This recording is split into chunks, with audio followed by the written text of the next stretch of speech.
Kan dalam 10 menit mungkin bisa selesai, Mas Sugiono.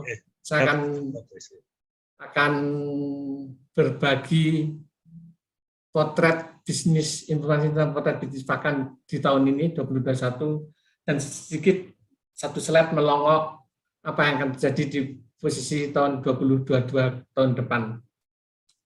Seperti dikatakan Pak Dawami senior saya ini bahwa tahun depan masih menjanjikan.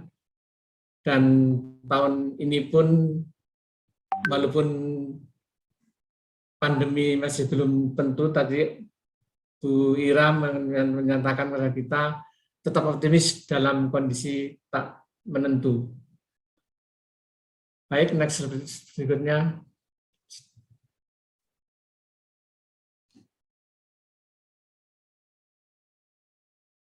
Seperti diutarakan Pak Dawamin tadi bahwa selama pandemi mulai tahun 2020 itu kita sudah mengalami kontraksi, alih-alih tumbuh diharapkan pada tahun 2020 tumbuh 5-6%, ternyata malah turun hampir 10%.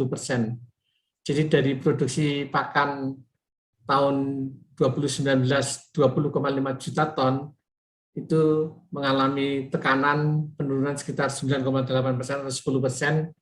Sehingga kita pada tahun 2020 tahun kemarin hanya memproduksi atau konsumsi pakan untuk agro itu hanya 18,9 juta ton.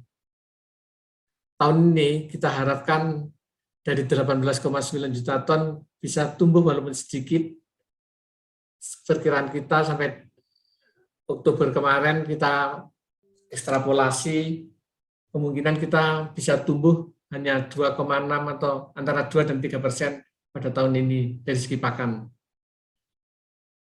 Tahun depan, sebagai sinyalemen dari Pak Dawami, angka-angka yang disampaikan tadi dengan jumlah DOC 2,7 miliar, itu kita mudah-mudahan bisa meningkat kebutuhan pakannya, sehingga kita walaupun tidak sedrastis yang disampaikan Pak Dawami tadi, kita secara konvensional mencoba mencanangkan penambahan pakan pada tahun 2022 sebesar 5-6%, 5-6%.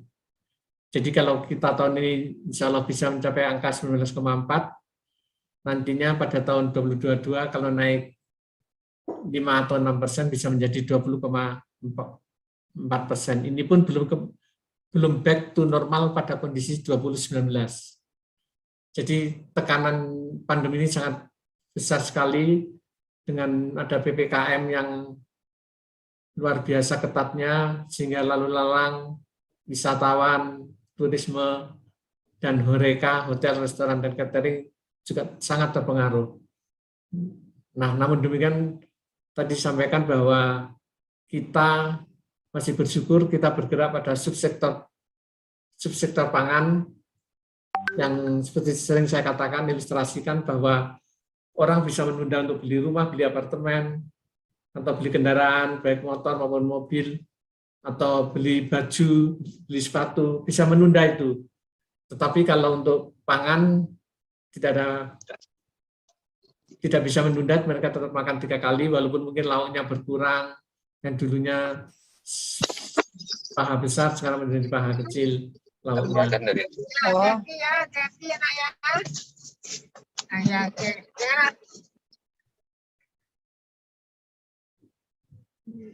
Untungnya sekali lagi saya sampaikan bahwa kita bergerak di pangan, dan pangan itu adalah termasuk industri strategis, dan itu menyebabkan pertanian termasuk subsektor peternakan itu bisa tumbuh positif pada tahun kemarin.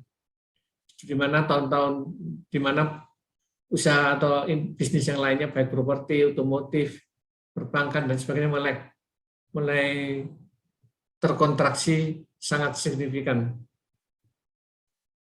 Seperti kita ketahui bahwa industri pakan ini sangat tergantung terhadap industri perunggasan di Indonesia. Kenapa?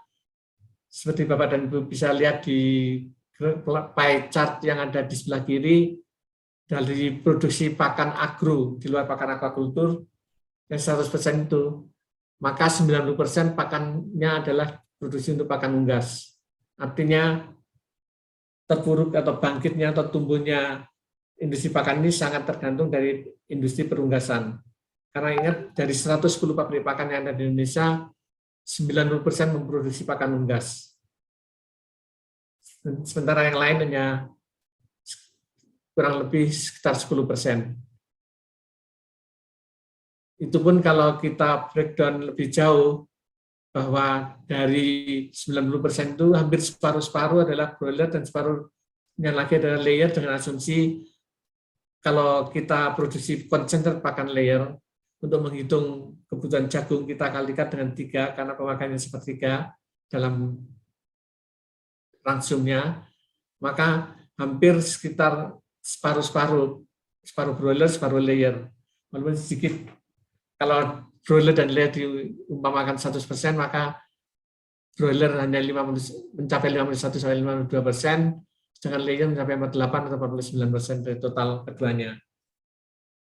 Nah, harapan kita, baik di pakan agro maupun pakan aquaculture tumbuh lebih banyak prediksi tahun 2022 dibandingkan pakan agro, karena pada tahun kemarin dan tahun ini sangat terdispersi, sangat berat untuk pakan ikan maupun pakan udang.